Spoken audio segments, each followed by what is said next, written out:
Okay, so what have I been on with? Well, these two sofas behind me that are wrapped currently, they're ready to go back, and I'm on with some other bits and pieces. Let me turn the camera around and I'll walk you through.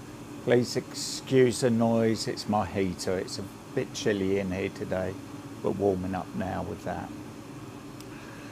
Okay, so that's a bit of a curved seat or booth seat, the world's smallest booth seat to go in somebody's kitchen. There's the seat. I think you're barely going to get one bum on that, to be honest with you. This is what I'm on with now. Bear this in mind. We'll be back to this. I'll show you the other one. There's two of these to do. We've got a chair here with arm cushions on it. Again, this all got to be in crib 7 fabric.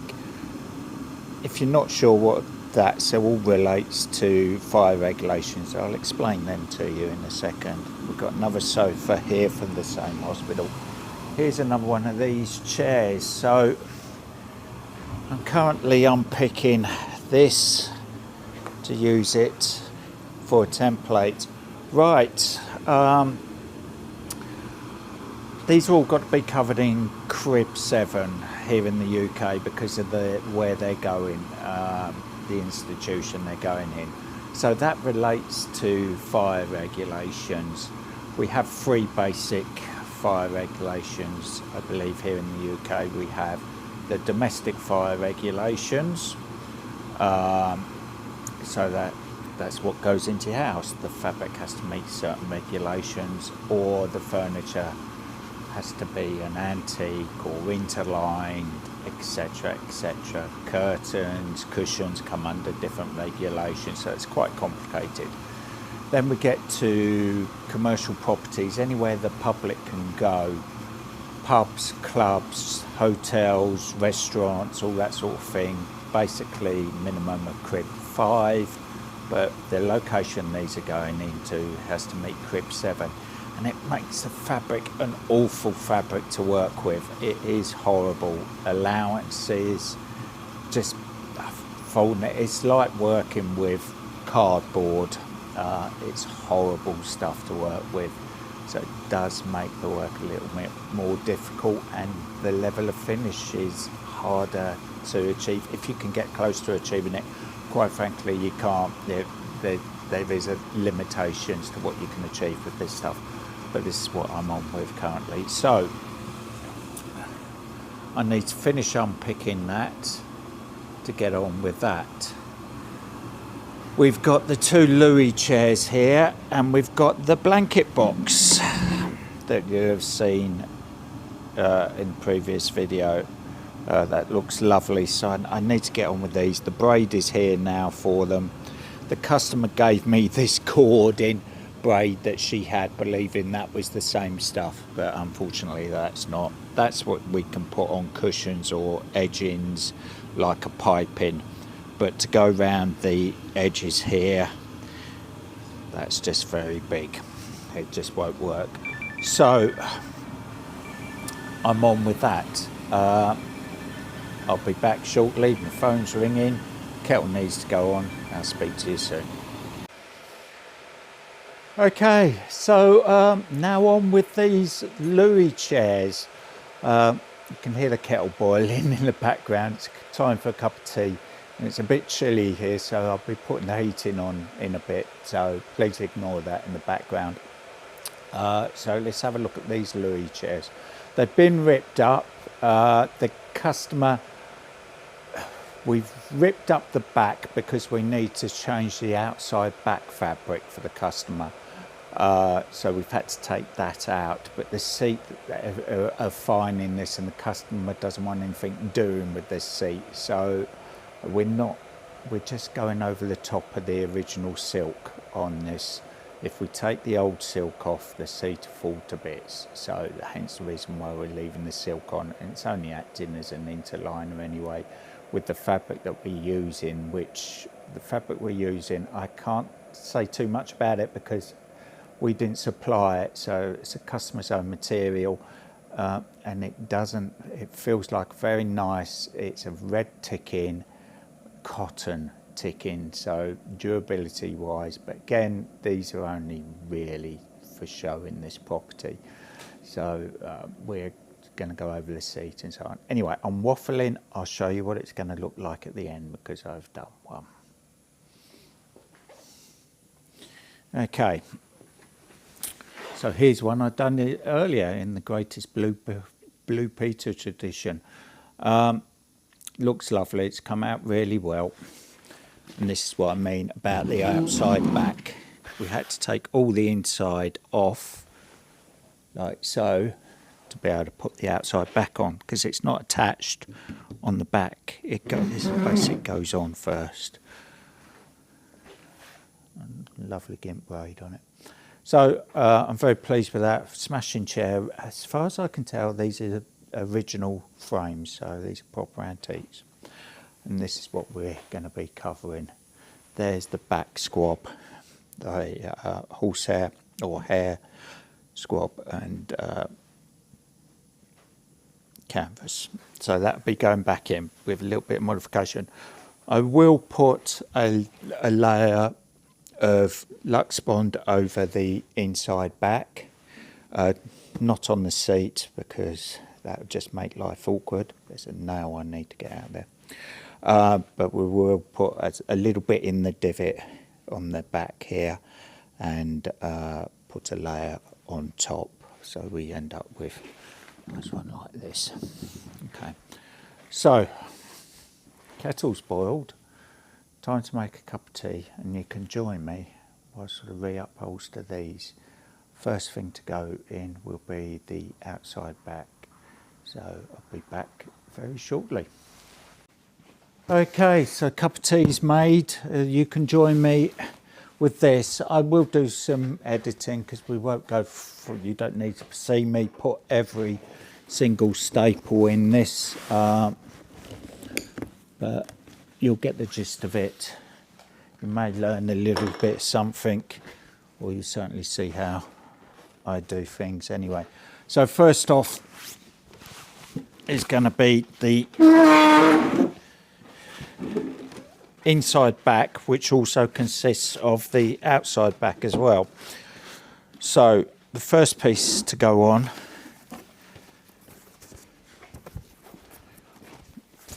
is the outside back fabric. Excuse me.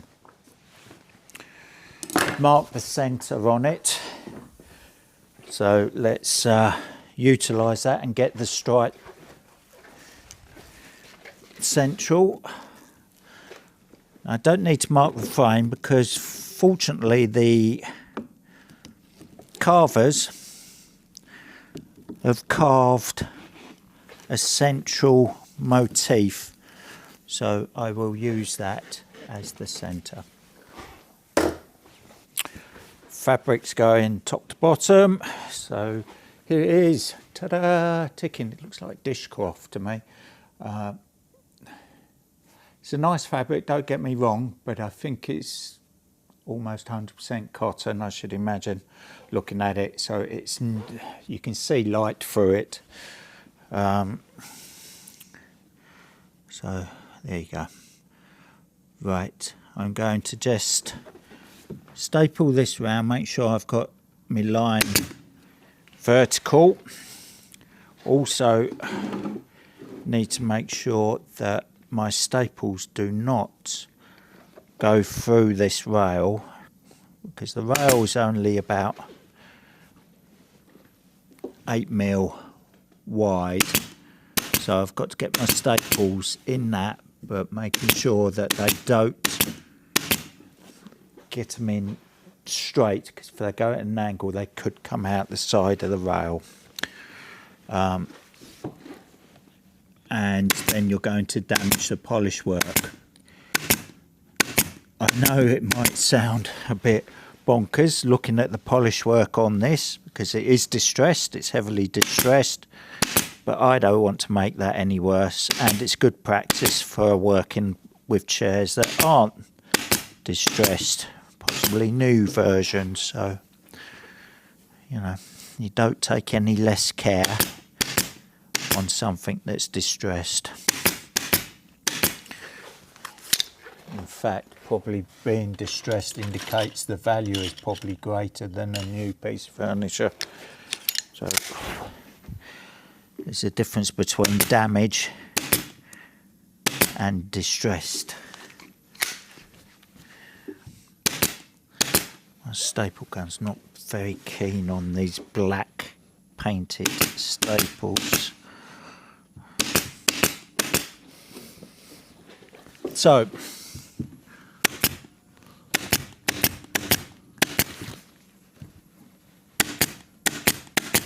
making sure that I'm not going through, not overdoing it with the staples, because there's going to be 4, maybe 5 rows of staples or layers by the time I'm done. So we don't need to go over the top, but I've got to put enough in for it to hold, especially under the next bit, which is where I'm going to be putting tension on it. So trim off some of the excess, so we're leaving about 1 inch round, because I'm going to fold this back and put a few staples in it. Then we're going to put a canvas. As you know, you tend to use remnants of fabric, but we'll just refer to it as a canvas, to act like a canvas, so I can pull that really tight. That gives it some strength. So I'm just folding this fabric back, put a staple in every inch or so, just to stop it from sticking up and getting in my way.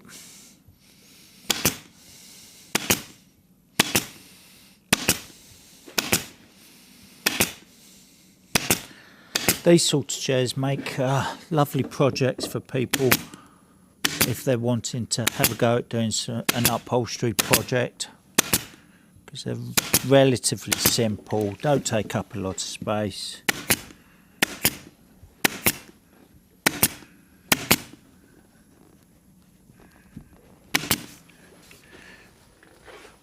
Right, so here's the fabric that I'm going to use as a canvas. Let me try and get into shot a little bit more so you can see better. Okay, so there's the outside back on, and we don't want any staples coming through this edge here. Right, so let's put this canvas on.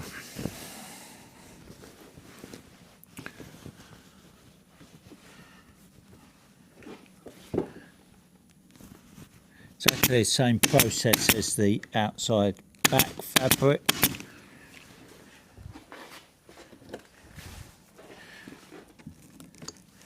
The only difference is that I can pull this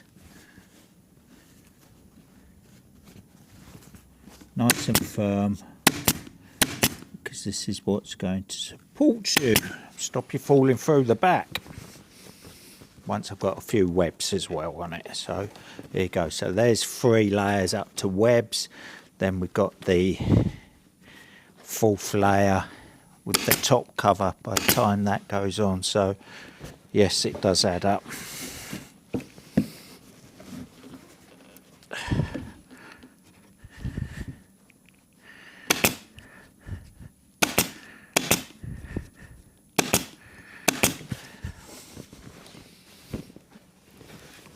Constantly checking to make sure that I'm not going into any of the show wood or the polish work or paint finish.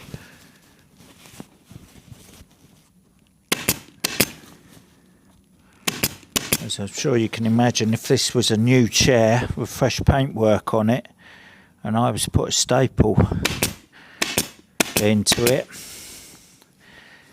there you go, it's damaged.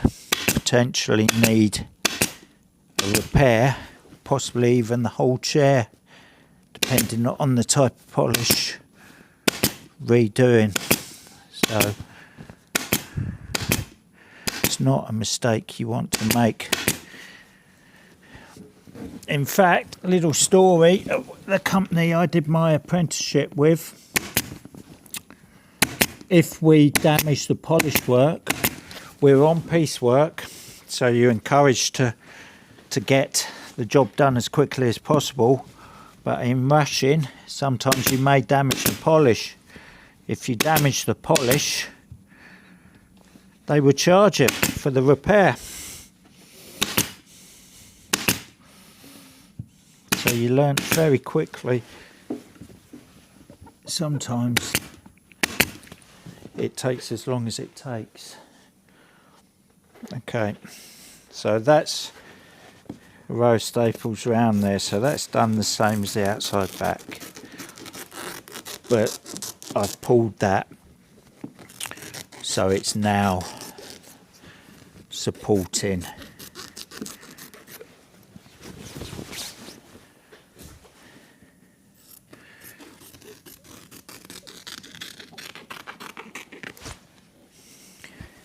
I'm just going to use some 2-inch nylon polyester webbing because it's nice and thin but strong enough to do what I need it to do. Let's just fold this back a few places, a few staples. So the polyester webbing, whereas to keep the authenticity I'd be using a jute webbing or cotton webbing. As I said, the customer isn't particularly concerned about that. Basically, I've been given permission to use modern materials if need be.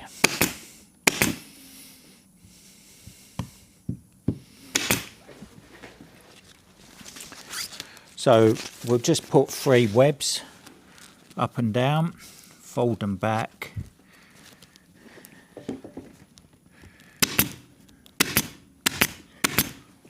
Staples, give that good firm pull, top to bottom. Run out staples.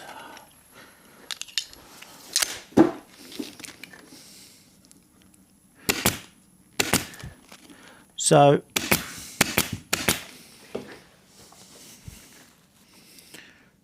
these 3 webs, then I'm going to tidy up the original inside back, the stuffing, what I mean, and we'll reinstall that with a layer of polyester.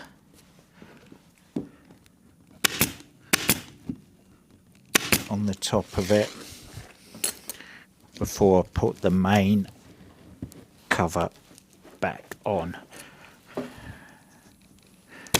So it's layers, layer after layer. Lots of staples, so you try and keep everything as neat as you can, because if you start getting bulk underneath here, ultimately it's going to make my life difficult to get a nice finish to the chair. So yes, it may be just some canvas and it might be just the webbing, but in this game there's no such thing as just. You've got to take care with every layer, as far as I'm concerned anyway. So this is the back that's going to be going back in here. That'll get glued in there. I will fill this divot out a little bit with some fibre, and then the polyester on top before then I start putting the inside back on. So let's get that done. I'll come back to you when I'm ready to put the inside back on. But there you go, you can see where we're sort of up to now. Okay, I'm going to have a slurp of my tea and I'll be back. Okie dokie. So we've got the original hair stuff in. We've got some Luxmon which will sit over this edge nicely. We don't want it coming down to here because it can create problems. So we're not having that.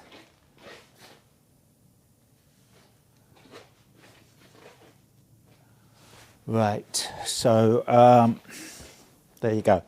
I'm going to change the gun to a gun with the long nose just because of the depth of this.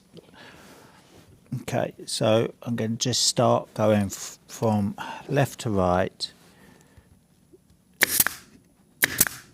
putting a bit of tension in it. Left hand side, doing the same with the bottom, right hand side, then go up to the top and staple that. Right, my apologies about that. A customer came in and there you go. It is what it is. So, using the palm of my hand, pulling the tension up and down. I'm not pulling it side to side or anywhere else, just up and down. Make sure I get staples in the right place, and some staples in the gun would potentially help.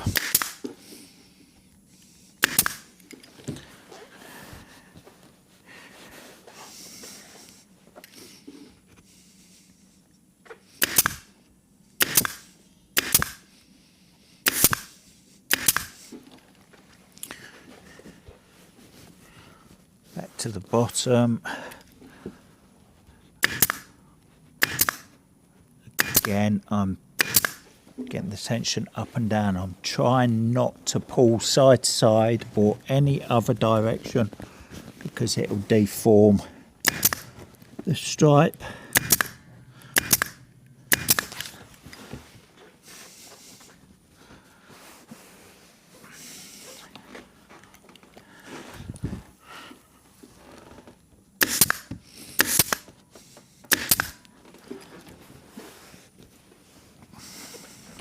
If I get it right, I shouldn't have to have any pleats in the side. And the stripes should remain vertical.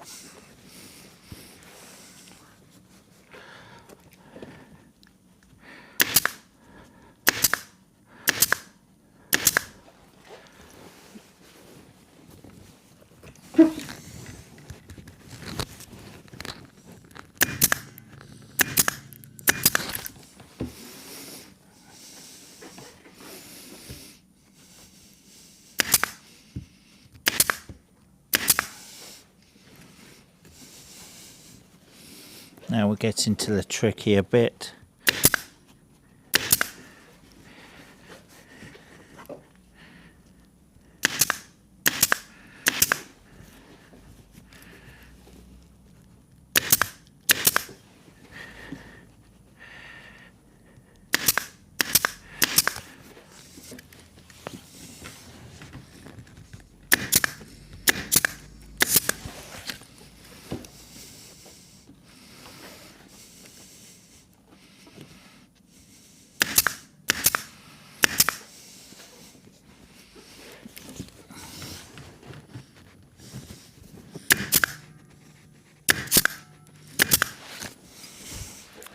Bit by bit.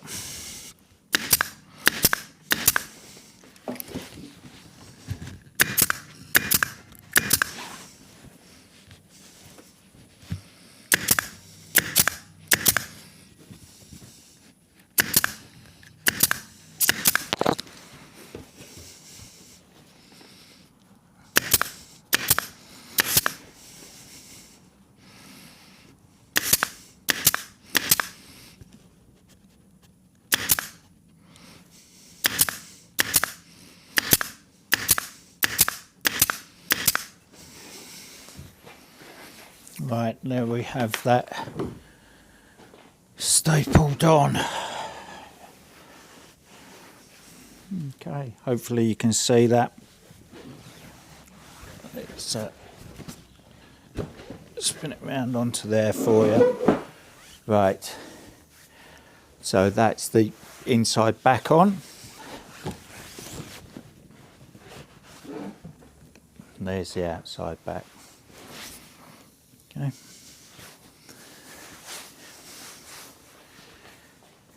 Lovely.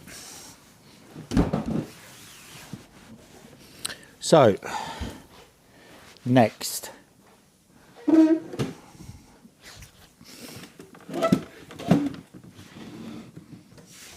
We'll do the seat next. We'll leave that on for now. Because once I cut it, it can theoretically fray back. So I want to cut it and then glue the gimp on, because the process of gluing the gimp on seals the edges so there's less chance of it fraying. So that's why I'm going to do that. So next is going to be putting the seat on. I need to spin my trestles round because of the shape of the chair. Makes it awkward.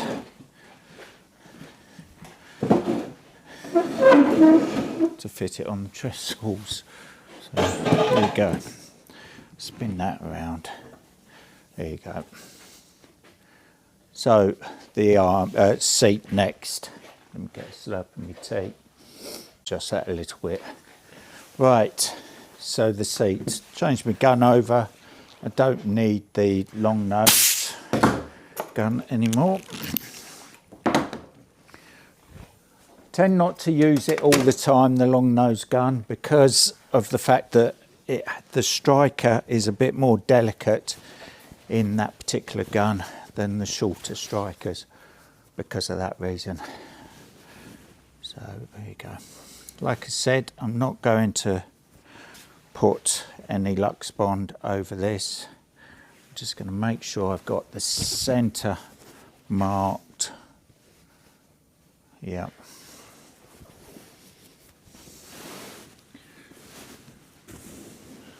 We'll start with that.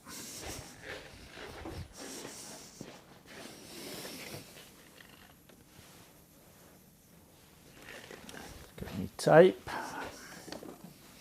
There's no reference point on the back.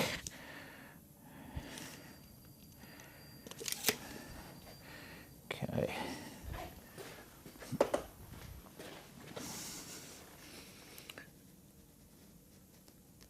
Similar process to the inside back, just making sure that I come down to the edge of the polish work, but not going into the polish work.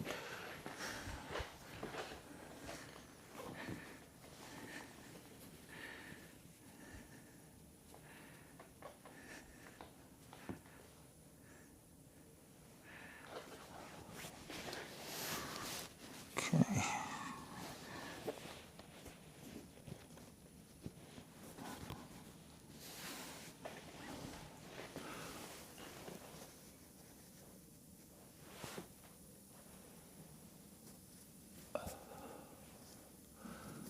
Okay.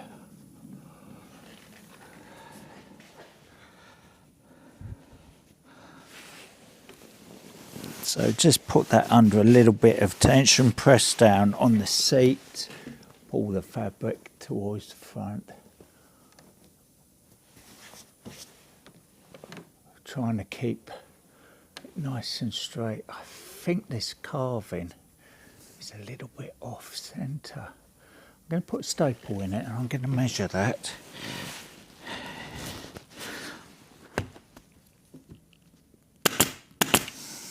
I'm just going to measure that, check that. I think the carving is off centre a little bit.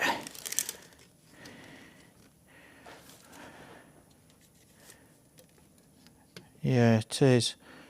It is slightly off centre. About 3-4 mil. There you go. I could see it was, but there you go. Right, So we've got some tension front to back. Just gonna lay the fabric on now. The fabric will dictate where it wants to lay, and there you go. Got to make these cuts around these legs. We'll start with the back.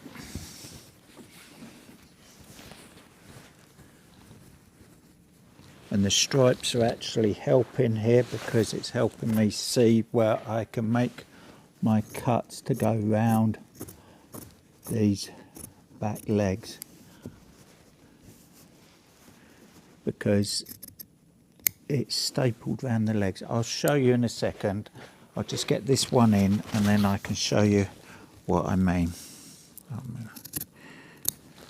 don't have a cameraman following me around, it's just me and the dog when he comes out of the van, which, as you know by now, is quite rare that he wants to come out of the van.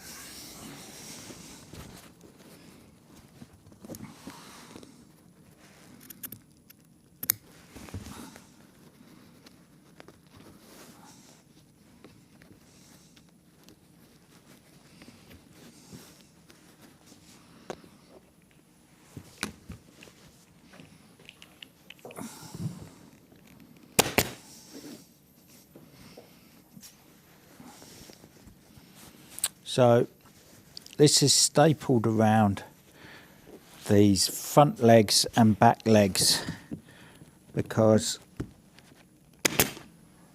it has a gimp braid going around it, around the legs. I'll show you that in a second. I'll explain it a little bit better for you. It's very hard to understand without seeing. I could get that.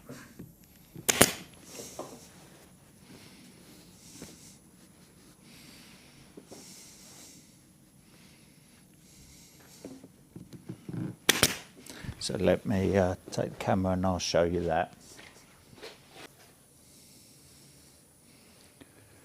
Okay, so let's show you on the one that's done. This is what I'm on about. It has the gimp braid going round the legs here and round the front of the arms. So that is why my cuts have been made and my fabric is stapled around here. Okay, then I will pull it to the front and that will get that tension in it. But the back is the important bit to keep that, again, the stripes cut. This is what I mean about the stripe. Can you see this? So this stripe, when I lay the fabric on, comes to the corner of this leg. So I know if I follow that stripe, cutting it, it will bring me to almost that corner. And when I fold the fabric back, I'll have plenty of fabric to go round this leg here. And, excuse me, it's the same process with the front leg. Okay, that stripe here is coming up the side of the leg, so I know if I cut on this stripe here, I'll have enough to fold under and I'll have plenty to come around here, because see, this comes around here. If I cut that wrong, I'm not going to have fabric here. So I'll get on with getting this cut and stapled and in, and I'll come back to you at that point. Okay, so last few staples in on this side. Really irritating because they keep bending over because they keep hitting tacks, steel tacks. They bend over.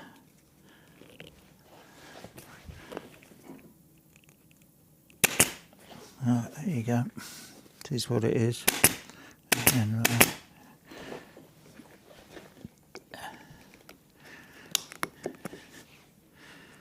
don't want them bending over and sticking through the gimp, because somebody could get that stuck in their hand and they won't be very impressed with me at that point, will they? So that's the inside back and the seat in now.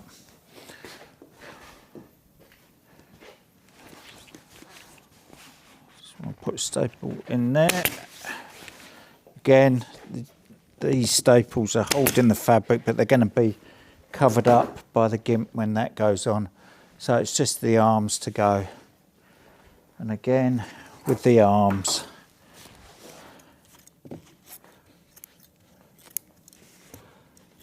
just trim off that there, just in case, because I don't want it to create a lump underneath there.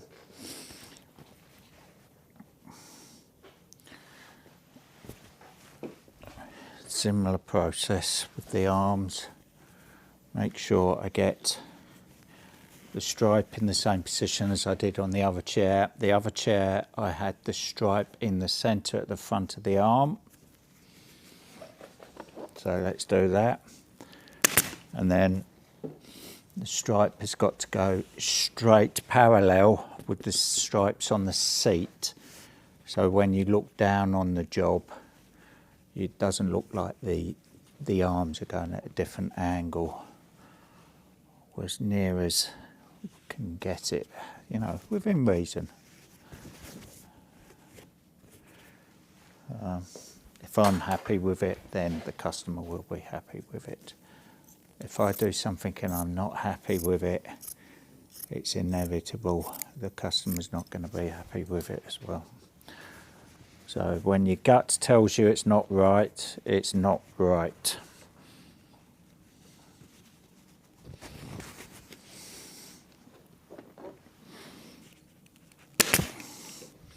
So 2 staples in there, and then similar process to what we did with the inside back.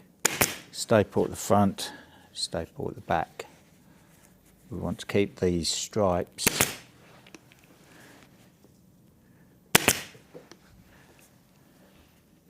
with a nice even curve on them.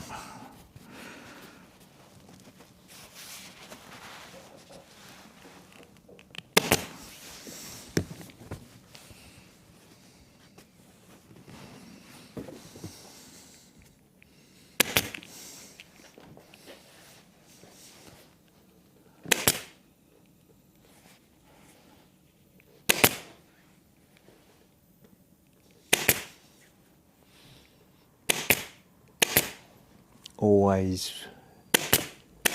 check in before I pull the trigger that we're not got the tip of our gun on show wood. Once that staple's in there, you might better get it out, but you're going to do damage to the polish work or the paint finish, like I said previously.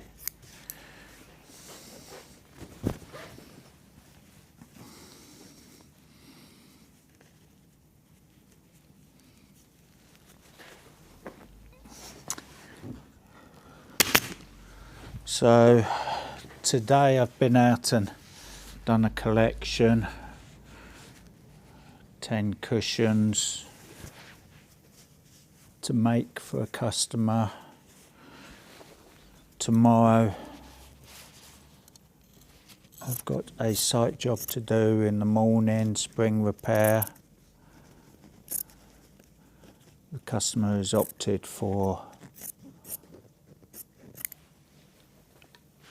the cheaper spring repair, where I rectify a repair from underneath the chair using some special clips, but I don't like doing it because I don't consider it to be doing the job properly. The springs go on top of a rail, not on the underside, regardless of these clips. So anyway, I'm going to go and do that for the customer. So that's the ups and downs of this business, actually running around with trestles and doing some upholstery. Amongst everything else you have to do running a business. Such as turning the radio off so I can do YouTube. without getting copyright strikes. That's probably why I end up waffling to myself so much when I'm doing them, because I don't have the radio on.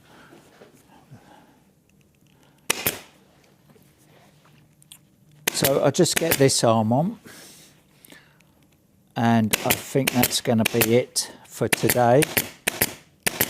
Not this episode. I'm going to go right the way through this with this in this episode, so you won't have to wait another week or so.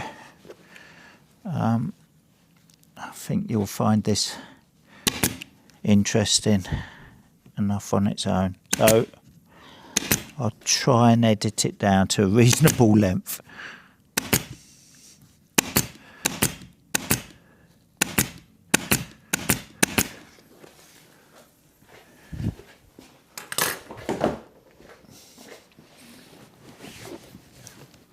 Just this inside arm to do, and then we'll stand it up. And that's the actual cover on. So when I come back to this in a few seconds for you, we'll be cutting this salvage off and putting the gimp braid on.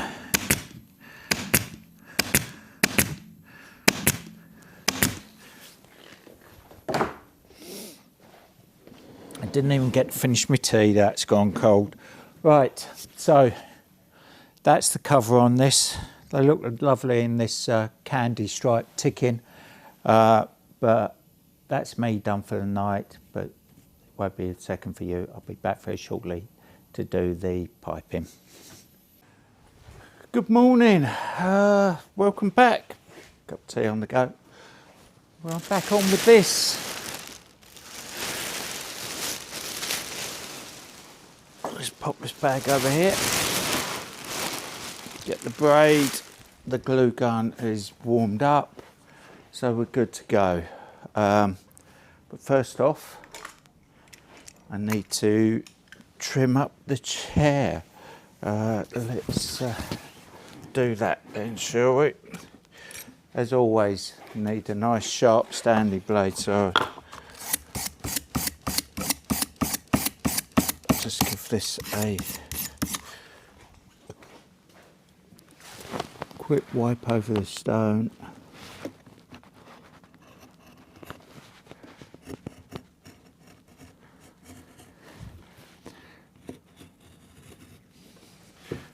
So I'll show you doing the back.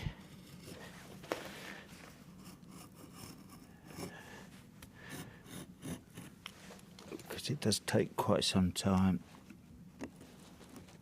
But it's the same process to do all the chair.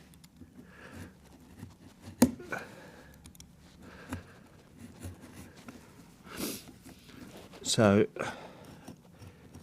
carefully going around, we want to leave as much fabric as we can past the staples, so the fabric doesn't fray back past the staples and the back come off. But we've got to have it close enough to the edge that we can cover it with our braid in this case. So that's that trimmed off. I'll just grab the camera and show you what that looks like.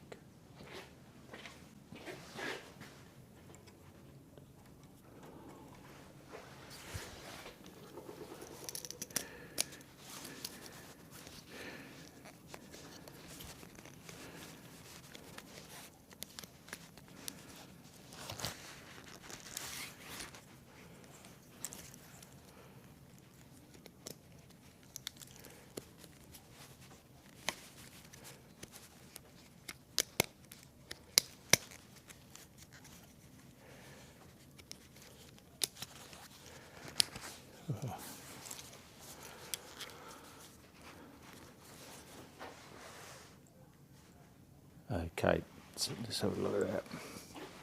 So I've just trimmed it off round the edge with the Stanley knife, so we've got this. So when we put a bead of glue on, we start at the bottom by folding the braid back on itself. I'll show you that. Okay. Here's the braid. We'll start with a nice clean end. A little bit of glue on the back of it. Fold it over about a centimetre. So we've then got a nice edge to butt up to each other.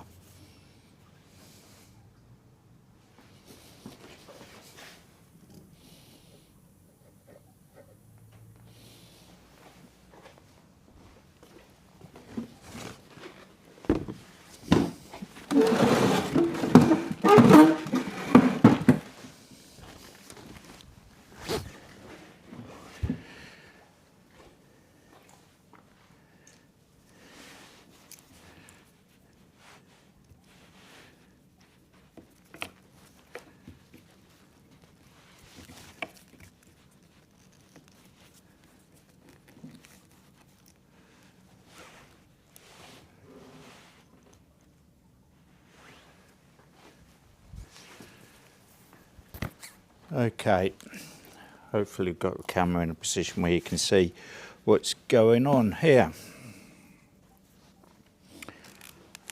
So, I'm going to start in the centre, bottom of the back, and run a healthy bead of glue round.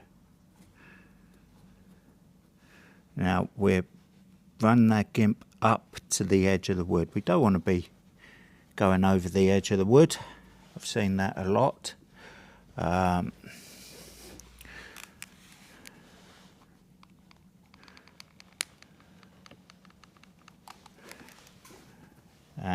just keep going round like so.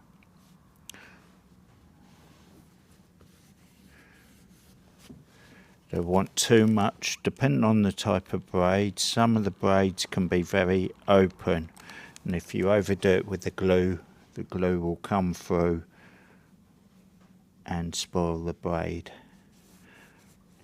This is sort of an intermediate one. Very nice braid actually. It's getting harder and harder to find braids. I don't know what it is like where you are, but certainly here in the UK there appears to be fewer manufacturers of it, and the ones that do exist are very expensive because they're doing bespoke braids.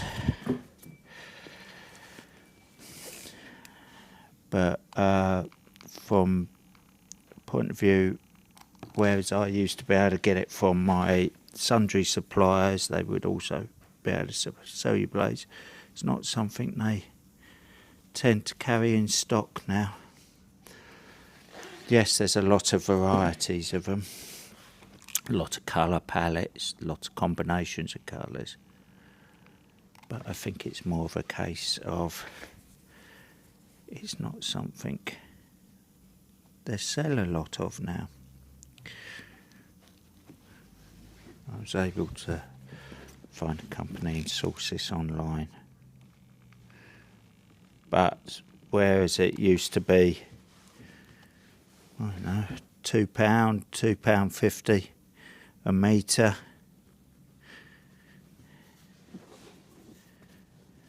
it's now £7.50 a metre, and that's for a fairly basic medium quality braid. So going around, the glue is also acting as a binding agent to stop the fabric from fraying past the staples Ideally, I would always like to fold the fabric back,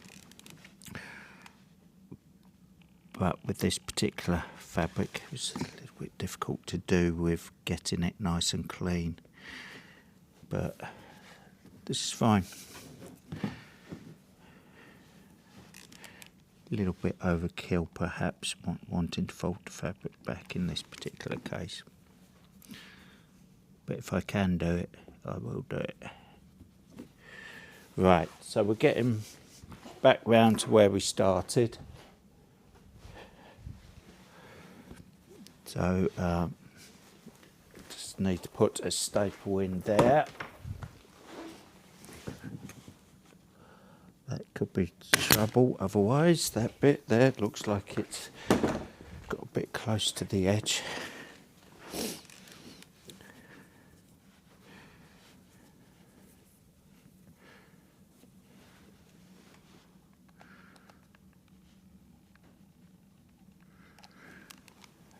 So take that round.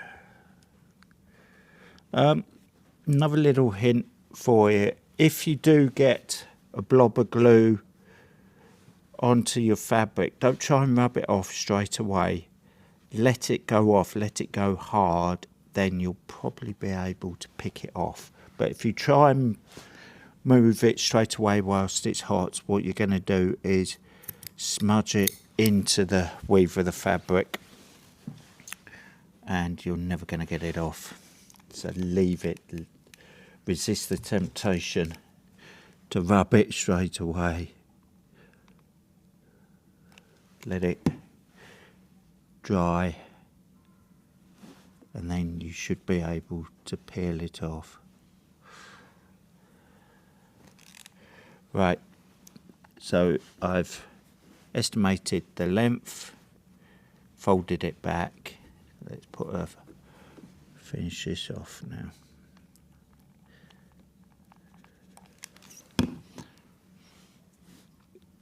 Butt it up together and just push the remainder down. There you have it. So that's the inside back done. These little wisps of glue here, like spider's web, again, leave it till it's dry and then you can peel it off without any difficulty. So I need to do the same with the rest of the chair. Around these, got to go right the way around the legs, so I'm going to start it at the back of one of the legs and I'll come back to you when the item is done. Okay, so nearly done. Well, the seat anyway. So I just wanted to show you how we butt up, or how I butt up the end of the braid here. So let's just get this a little bit close up. So about 2 inches, 2.5 inches away from where we're going to butt join it. So again, just cut, what's that, 1/2 inch, 1.5 centimetres, a little bit of glue on the back, fold it back,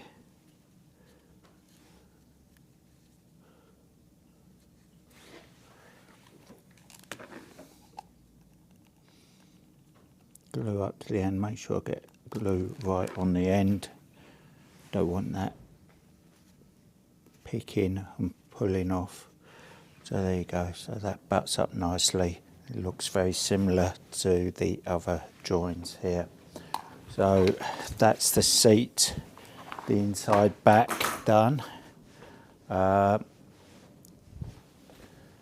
Just the arms to do, and I'll come back to you and show you the finished project. Hopefully you can see me doing this arm. So I put the joint in the outside, on the outside of the arm. There's probably many schools of thought regarding where the joint should be. But for me, I put it on the outside because when you stand in front of a chair, you're looking at the inside portion of the chair. So therefore, I like to have the join on the outside of the arm. But the same could be said for if you're standing on the outside, you're going to see the join. So I don't think there's any right or wrong way, so long as you've done the join well enough that it's not obvious. So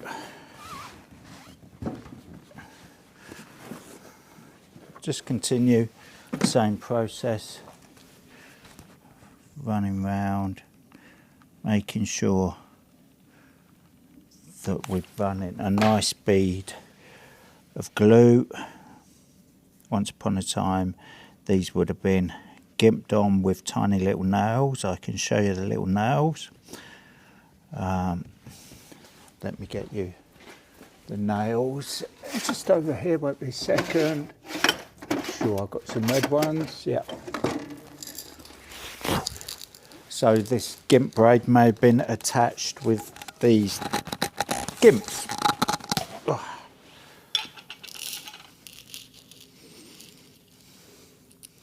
See them? Tiny little colour-coded nails, and that would have attached it.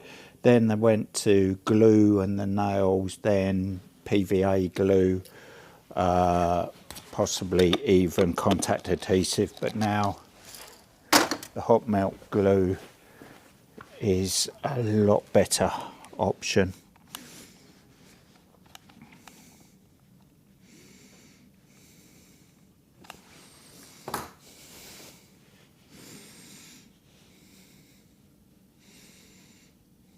So getting the braid on, we're not going over the edge of the wood. We don't want that disappearing.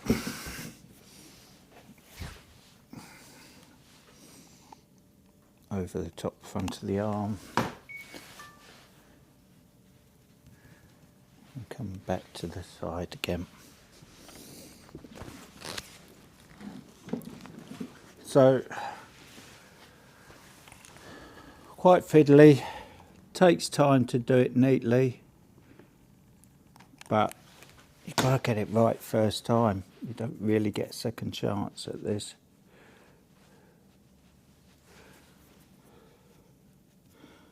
So take your time, preparation, make sure that the cover's well attached. And trimmed off nice and neat before you start. So same as we did on the seat, fold that over and butt join. It should be absolutely fine here with this glue, but if you wanted to be extra safe, you could always put one of those colour-coded gimps in the end here, and then there's no way of it coming off.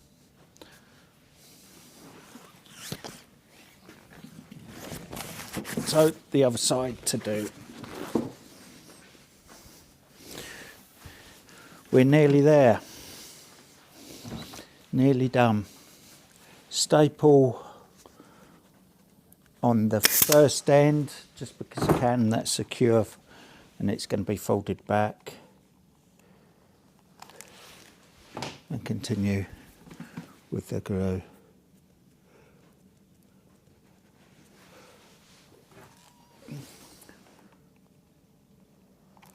It's nice to do nice pieces of furniture, decorative pieces like this, more than what people want, basically purely functional.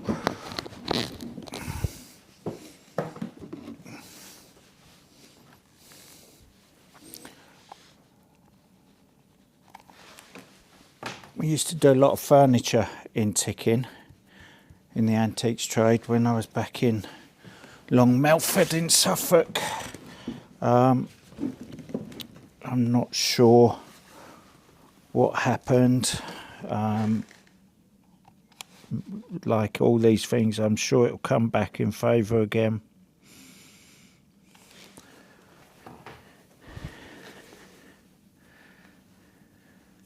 A lot of these ticking stripes came from the mattress industry. You would have seen the old horsehair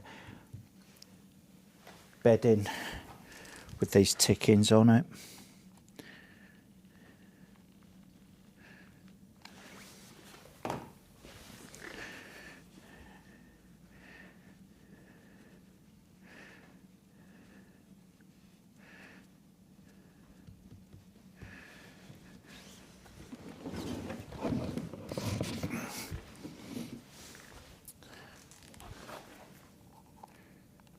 Over the top and back of the arm. I'll spin this round so you can hopefully see me doing the last bit.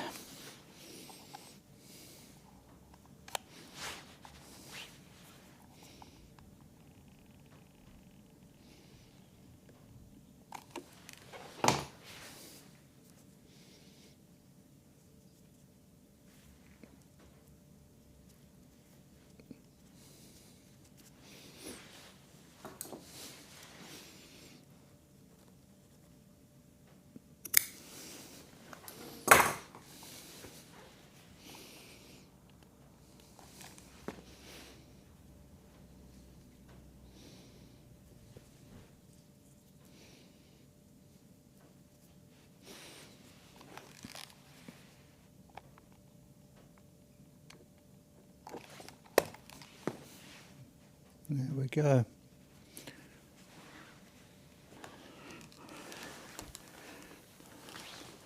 That's the last of that. So